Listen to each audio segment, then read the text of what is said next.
Kumusta mga kabansa? Ayan, kumusta kayo dito? Alam nyo, siya na nagsabi na wala na tayong pondo for calamity fund. Sabihin na lang na be strong, Filipinos. Be strong, Philippines. So, 3 taon pa lang siyang isang pangulo ng Pilipinas, pero ubos na ang ating pondo. Kung halimbawa man, kumunti na lang yung pondo for calamity. No? Kailangan kasi yan may national calamity funds. Kasi nga, responsibility niya yun dahil pangulo siya. No. Siguro bawat lalawigan sa ira nila meron din silang pondo for calamity fund. Pero tutulong talaga ang national para sa national calamity disasters. No. So ito lang guys. Kung siya na ang nagsabi na ubos na daw. Na ubos sa ano? Saan ginamit? Sa ayuda, para sa maagang pangangampanya, para bumili ng mga voters, o ginagamit dahil dyan sa Quad Committee, dahil sa mga hearing na walang kwenta dahil andyan ang ICC. Ganyan ba? Kung ganyan man, kainutil ang ating Pangulo, 3 taon pa lang to, guys. 3 taon pa lang to.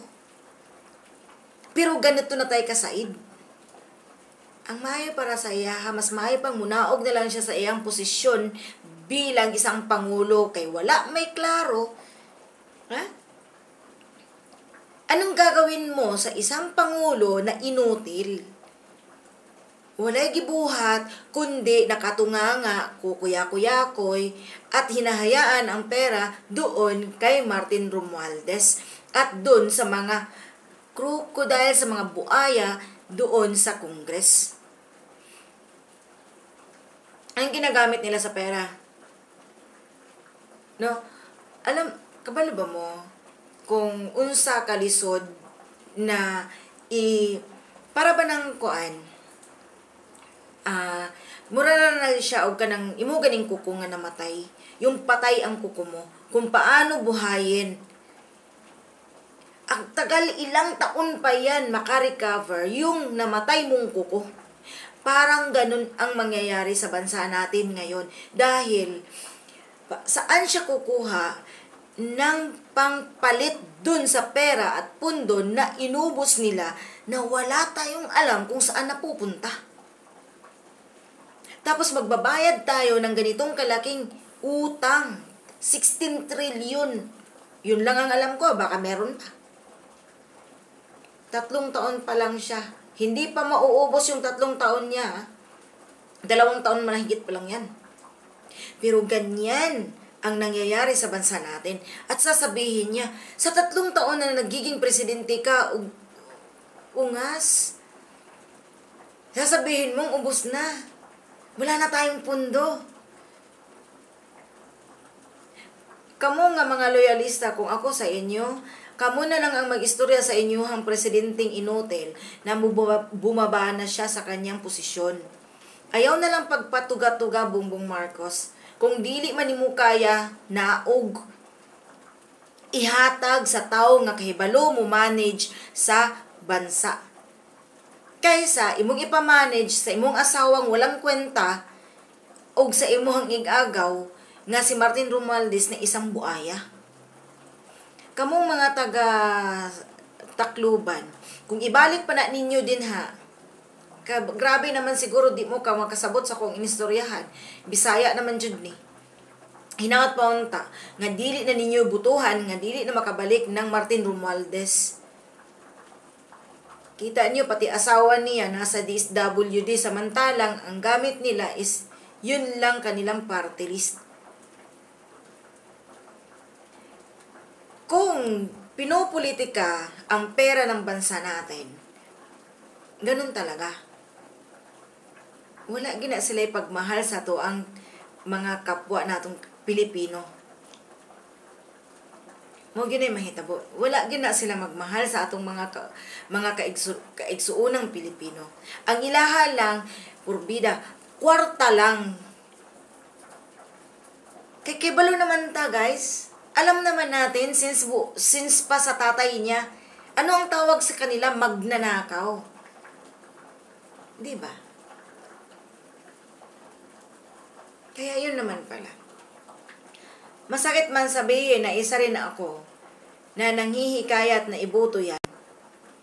Pero gumastos pa. Ang putang, ang kaso lang kasi, wala naman kasi tayong alam. Kung kahibalo pa lang ko atong mga panahon na ngayon, gida ay na siya. Kung nang namati pa lang ko, naminaw pa lang ko sa akong inahan. No? Nga, ang kawatan, mangawat yun na, kay mo katulgin ng kamot. Kay maogo na ilang gipadako sa ilahang pamilya. Kung unsa sila sa ilahang kabataan tungod sa ilang ginikanan nga ingon ana na walay pagmamahal sa Pilipinas, ang ilaha lang makaharumbat ng pera. Kung unsa ang imong ipakaon sa imuhang pamilya, sa imuhang mga anak, mausad ang buhaton sa imuhang anak igabot sa panahon. Kung ano ang ipinakain mo na mabuti man o masama sa iyong mga anak, ganun din ang gagawin ng iyong mga anak pagdating ng panahon, mabuti man o masama ang gagawin. Dahil yun ang nakain nila, galing dun sa pamilya nila, sa ginikanan nila or sa parents nila. Pero guys, tandaan nyo to, kung hindi man siya nakaligtas, o kung nakaligtas man sila noon itong mag-asawang Marcos Sr. at Imelda, at nakaligtas man sila noon sa kulungan. Okay? Baka itong bangag na to, baka itong Marcos Jr. na to, at ang asawa niya, baka sila ang sasalo at hindi makakaligtas sa kulungan pagdating ng araw. Giunsa nila ang atong budget, giunsa nila ang atong kwarta, nganong ingon ana nakalisod ang atong bansa, ang atong Pilipinas, ang atong mga kababayan karon. Sunod-sunod ang nahitabo. Sunod-sunod ang trahedya. Karon kung naapay dako kayo nga bagyo nga moabot sa ato ang nakita niyo ba ang Spain? Kung ano ang Spain? Ano ang lugar na yon? Yung mga lugar, lalo ang China. Ang China, dato na ganin ang China. Kaya nila, innovative ang China. Pero pagdating sa kalamidad, naandoon. Pero ang bangag nato nga presidente miingon, nga ang sawa man nato nga climate change, kung pwede pa lang palitan ang climate change. Porket sinabing climate change, kung pwede pa lang natin palitan yung bagyo o yung climate. Kundi ba na kung tarong ba na nga pagka-pangulo, mentalidad sa usa ka pangulo, ganyan ba ang mentality ng isang leader?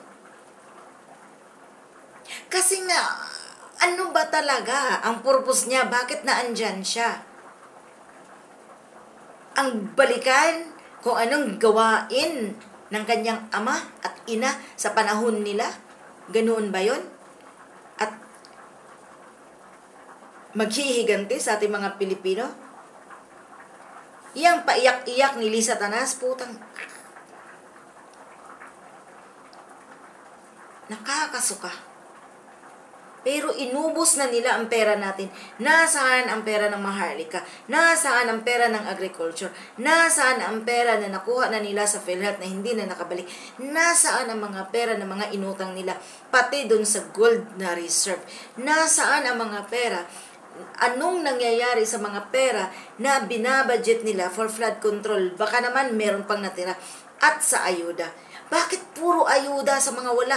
Wala namang sakuna yung binibigyan ng ayuda. Dapat yung pera inilaan para dun sa mga may mangyayaring sakuna. Ganun.